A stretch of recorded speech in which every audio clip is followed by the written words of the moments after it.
প্রিয় দেশবাসী, 1971 সালে মুক্তিযুদ্ধের মাধ্যমে লাখো শহীদের আত্মত্যাগের বিনিময়ে মহান মুক্তিযোদ্ধারা বাংলাদেশ স্বাধীন করেছিলেন। সাম্য, মানবিক মূল্যবোধ ও সামাজিক ন্যায় বিচারের ভিত্তিতে একটি জনকল্যাণমূলক রাষ্ট্র নির্মাণের লক্ষ্যে। বর্তমানে লুটেরা ফ্যাসিবাদী কর্তৃত্ববাদী একনায়কতান্ত্রিক অনির্বাচিত আওয়ামী লীগ সরকার জনগণের সেই আশা আকাঙ্ক্ষাকে ভেঙে চুরমার করে দিয়েছে।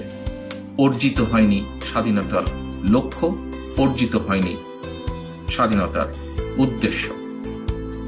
বাংলাদেশ জাতীয়তাবাদী দল বিএনপি মনে করে যে দেশপ্রেমের শপথে উজ্জীবিত এক সুকঠিন জাতীয় ঐক্যমত, ন্যাশনাল কনসেনসাস প্রতিষ্ঠা ব্যতীত কোন একক দলের পক্ষে বর্তমান বিপর্যস্ত অর্থনীতি পুনরুদ্ধার ও রাজনৈতিক কাঠামো পুনর্গঠন ও সংস্কার অত্যন্ত কঠিন।